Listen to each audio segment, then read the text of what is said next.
Good morning. How's everyone doing? It's the quick take with myself, George Cooper, and my good friend Stephen Seldrake. How are you doing, my I'm pal? fantastic, George. How are you today? I'm all right. I thought after the game yesterday, I had this sort of sinking feeling of disappointment. You know when you leave the game and you're in a bad mood and you don't think it's to do with the game, and then the more you think about it, you're like, oh no, actually that's really annoyed me there. Like Fulham, in my opinion, deserves to get 3 points yesterday. And I think there were some defensive frailties that came up, which ultimately could have been avoided. And I thought we played really well the second half. We came out and gave a good fist of it. And it was one of those games that if someone gets on the end of that barrage of crosses, then, we walk away with 3 points. But I think ultimately it was defensive frailties that sort of caught us off guard. What was your general take of the game?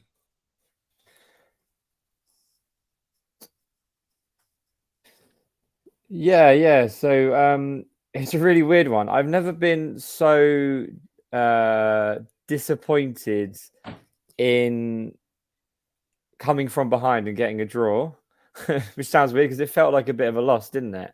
Mm. You know, it was a strange one. It was a strange one. I think it was the way we played.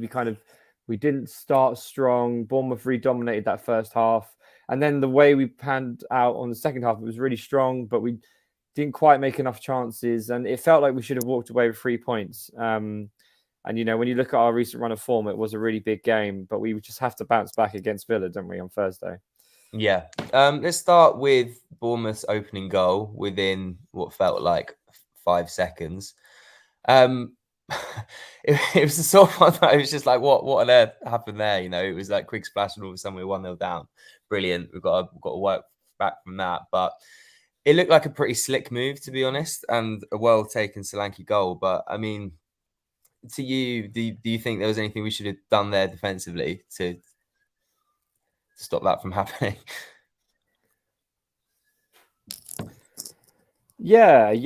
I mean, obviously Diop was coming in for I think his first league start, and that was very exciting.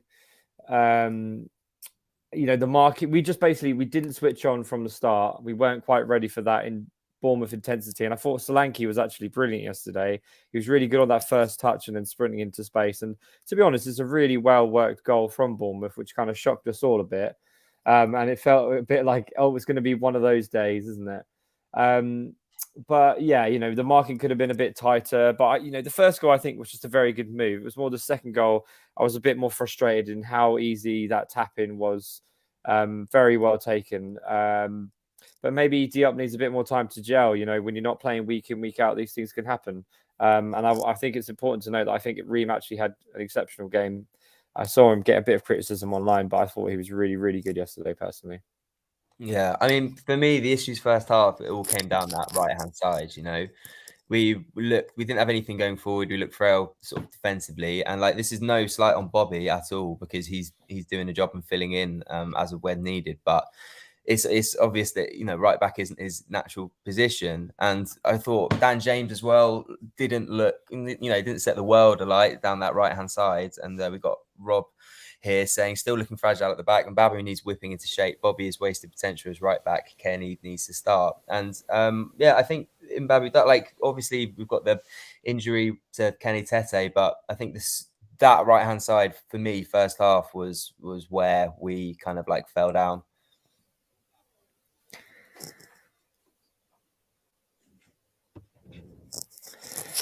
Yeah. I mean, obviously Bobby's stepping in and doing a job, like a trooper. And I actually feel quite good having Bobby at right back, if I'm honest. Obviously, I'd rather have Tete there, but he is quite injury prone. And I would personally pick Bobby over Mbabu, which is quite sad to say because Mbabu was supposed to be, this big exciting signing that we made, from Wolfsburg. And he had a very bright start in terms of, getting a good assist pre-season and against Brentford, but it just seems he's a bit off the pace. I remember when he came on against Arsenal, he got skinned a couple of times, and he just doesn't seem quite at the standard we need him to be. So I think Bobby's doing his best, but yeah, seems to be highlighting a little bit of defensive fragility there, as you say, George. Do you think O'Neill's doing a good job at Bournemouth at the moment, because I mean, I didn't think I didn't think they were great yesterday. I think Fulham looked a better team. There were huge parts of the game that we just completely dominated, and yet they did just take 2 goals, took their chances very well, didn't really create much other than that, and then executed pretty good game management. Some would say time wasting to just hold out for a draw. Defended really well, absorbed some pretty intense second half pressure, especially in the dying spells when we brought the likes of Kenny and Harry Wilson on. And I mean, do you think that Bournemouth are going to sort of be battling in and around relegation? Do you think they're going to be, the team that we're looking at their results throughout the rest of the season? Well, I mean, obviously he's done a fantastic job so far, especially in comparison to Parker. Now, we know Parker was harshly dismissed, after a difficult string of fixtures for potentially saying the wrong thing and maybe the style of football. But yeah, I think we're all quite shocked about how well Bournemouth are doing. It's all going to be a question of whether it's a bit of a new manager bounce and it will fade out, or whether he can keep this consistency. But certainly Bournemouth fans must be over the moon with how things have panned out so far, and it's a really strong start for them. You look at that team on paper and you think it's one of the weaker sides in the Premier League, but the way they played yesterday, I thought they were really just well drilled at the basics. They were keeping the ball on the floor. They looked very dangerous, very pacey, and actually, I'd be very optimistic as a Bournemouth fan. I think it surprised us all, and that he'll probably get that job on a permanent, and then probably balls up. We'll see. Ben Walker asks, what's the best way we can solve this defensive problem? Should Tosin come in for Ream? I thought Diop, apart from maybe being napping a little bit for the second goal, did pretty well yesterday.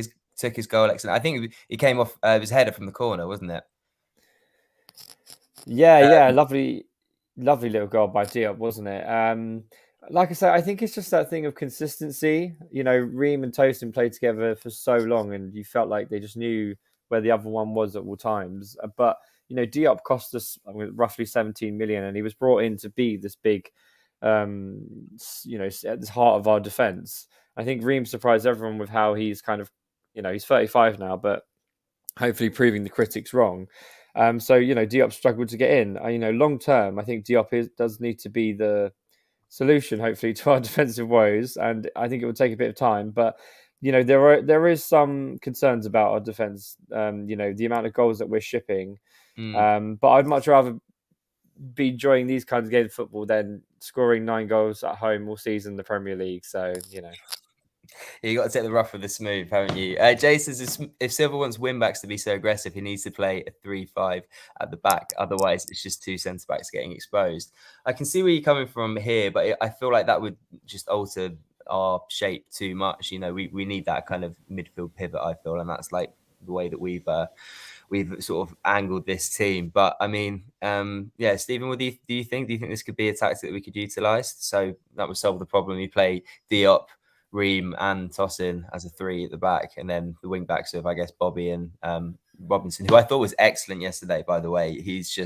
We realise how much we miss him when he's not playing, but he just provides something different, doesn't he? He's got the pace to cover aggression going forwards. It seems like his final ball, although at times is not always perfect, is very much improving as well. And I think he's making a real case to he's been arguably, alongside Micha, our player of the season so far. Yeah, I mean, interesting. Silva, hasn't really been, doesn't play 3-5-2, and he's clearly got his kind of systems in place that he enjoys. And it's a formation we see so much in the Premier League nowadays being used. And you're right, it could be something we should experiment with, particularly away from home. Maybe something to test out. I think Silva's probably going to stick to his personal preferences and tactics and wait for it to kind of start going his way. But we've got the squad to kind of play that formation, I think. I thought Robinson was excellent yesterday. It's amazing how much of a transformed player he is in the Premier League compared to the Championship. I thought he was phenomenal. Yeah, really, really top performance from Robinson. I just wanted to ask, so I missed this yesterday because I seen the putt in the end, but apparently there was a Stonewall handball from Tim Ream that we got away with. And I was wondering whether you saw that at all from your end, Stephen, because I thought maybe is this like the balance of the universe restoring itself? Is this a bit of karma? Did we get a bit of luck when it comes to handball? But I've not seen it, so I just wanted to hear whether you'd caught it. Yeah, so to be honest, I didn't notice anything. Yeah, that's my answer. I didn't see a handball personally, but if we're talking about penalty incidents, I'm still fuming at Ryan Fredericks for going down the way he did when Tim Ream pulled on his arm very gently. I just think, come on, he used to play for us. He was very well respected by the fans. I just felt to go down in that manner and then scream for a penalty. I just thought it's really petty. It shows how low he sunk, I think. Yeah, it was strange seeing Ryan Fredericks back at the cottage. I feel like he obviously was a very good player for us and during that promotion season, but he never. I don't feel like he was ever really like Fulham through and through, was he? Like, I mean, it was evident in the fact that he left us to go to West Ham, but wasn't all that surprised when I saw him try and win a penalty in such a manner. But I don't know, maybe I'm a little less sentimental than you are, Stephen. Yeah, I mean, like you say, we went up to the Premier League. I mean, surely that's the time where you stay with a club, right? I mean, whether it was the right decision or not for him is, you can argue. Obviously, West Ham have been in the Premier League this whole time, but yeah, maybe I am a bit of an over romantic. I felt like that was quite a special season under Slav, and I thought he was a really good right back. I used to love him playing for Fulham. But hey ho, that's the way it is, isn't it? Yeah, absolutely. El Doritos is very disappointing. After we equalised, we completely surrendered the rest of the first half. I thought there were large parts of the first half that we dominated. Bournemouth seemed pretty content to go ahead and then kind of sit back and absorb our pressure. I don't think we were all that creative. I thought that our main attacking impetus came when the likes of, we brought on the likes of Wilson and Tom Kearney, which brings me on to my next point. Kearney, there's been a strong case, mainly on Fulham Twitter and the like, for him to be starting from now on, because when he came on, he did offer us something. He was brilliant. He moved the ball quickly. He showed that sort of attacking intent.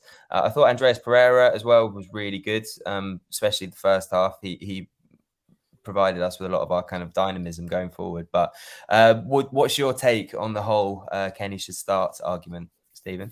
It's a tricky one, isn't it? Because he's obviously got an injury that needs to be managed. We know if he plays 90 minutes week in, week out, that his knee starts to flare up a lot.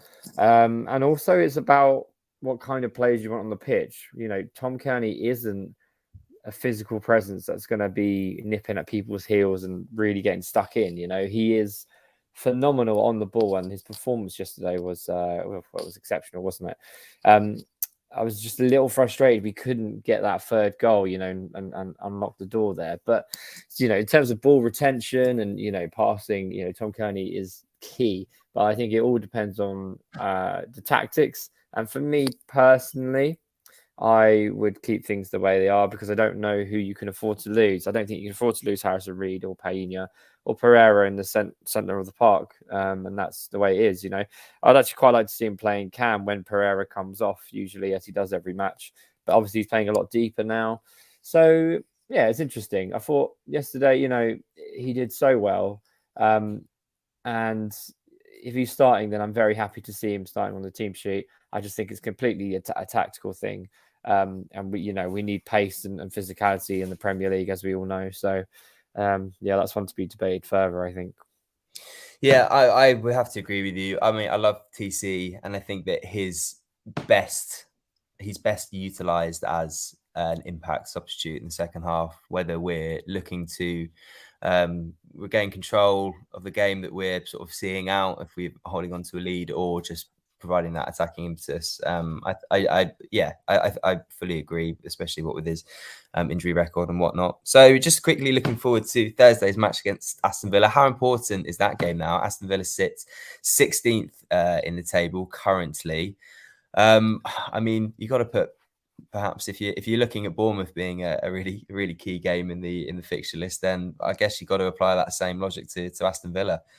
Yeah, I think if we won yesterday, then Villa at home course, is a key game, but you could kind of accept the draw and be like, yeah, we're doing fine. We've given ourselves a buffer, which is the main thing from the start of the season, to allow us to have a few, results that don't go our way, which has happened more recently. But yeah, now Aston Villa at home is a key game, because if it's a loss or a draw, then we'll find ourselves slipping down the table and being caught up by the ones below us, and suddenly we need to start finding our form and picking things up again, because the fixtures are going to get harder. We've got City and United coming up together as well, not too far away, which is quite daunting. Ream against Haaland. There's only one winner, and that's Tim, of course. I'll reserve my judgment on this Erling Haaland guy until he's done the Tim Ream test. It's terrifying, isn't it? But yeah, no question about it. Thursday is a huge game. It's a fixture that we need to be looking for a win, and it's someone we can't underestimate. You got Coutinho, Watkins, Ings, like loads of great players in that squad. And Gerrard's going to be coming at us quite aggressively, I think. So yeah, I mean, they'll need the win as well. So it's going to be a scrappy one, but I think we just need to go at them and give them the full Fulhamish force. Yeah, absolutely. Do we see Harry Wilson come back and start? I mean, he looked pretty sharp to me. I know we're just trying to get him built up to match fitness, but could this be the match that we see him start again on the wing? It's interesting, isn't it? Because we actually have quite a range of wingers as our options now that everyone's starting to come back. I think it's a real shame about Solomon being out, because he has a really exciting experience. We know how great Shakhtar Donetsk are, in terms of footballing, and he was a really exciting prospect. Got his assist on that opening appearance, and then obviously got injured, which is a real shame. Because I think we really need a winger that's quite clinical and dangerous, and I think we have an amazing range of talent. But there's still some question marks. So, for example, Dan James seems to have, the most pace in the Premier League. But, what is that end product? Are we still waiting to see that? We're seeing potential, where he hit the crossbar last week. But I'm still waiting to see that moment of magic. We know what Kabana could do. We know he's amazing. And then, of course, Willian, he seems like an absolute baller, and I absolutely love watching him play. Is he going to be the most pacey player on the pitch? Probably not. So yeah, there's a lot of options, and we'll see how it all pans out. But obviously, we love Wilson, and it would be good to see him get a little run of the team to see if he can do it in the Premier League, which we know he should be able to. And hopefully, he'll score a free kick for us one day.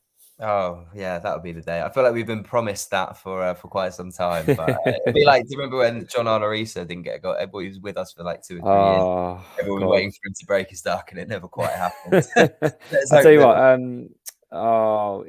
It's been so long since we've had. When you just have a free kick taker in a team, where you get the tingles, right, as they're stepping up. I remember so well when we had Jimmy Bullard. Yeah, you were like, we've not had going in. Yeah, this is going in. We're going to force a spectacular save. And then, we've had a couple since, and Cabano decided to go on a streak where he had 3 in a row. And we're like, this is it. And then he just stops. So I just love to have one of those free kick takers again. It would be nice, wouldn't it? I mean, imagine having a James Ward-Prowse or a Maddison in your team. That would be quite tasty, wouldn't it? Yeah, I believe Andreas Pereira is supposedly a dead ball specialist. Is known for his free kicks. So I mean, hopefully we'll see the Brazilian Beckham come into fruition at some point. But we may have to wait a little bit for that one. But yeah, let's leave it at that. I think. Thank you everyone who's tuned in and throwing your comments our way. It's really good fun doing this little quick take. So we do appreciate you jumping on board with us. Sammy and the team are recording a podcast later, which will be out tomorrow. So if you've got any questions, head over to our Twitter or Instagram. So yeah, we'll see you all very soon. All that's left for me to do is thank my good friend Stephen. Thanks, George. Have a good Sunday. Yeah, I hope everyone has a lovely Sunday. Take care. Cheers. Bye.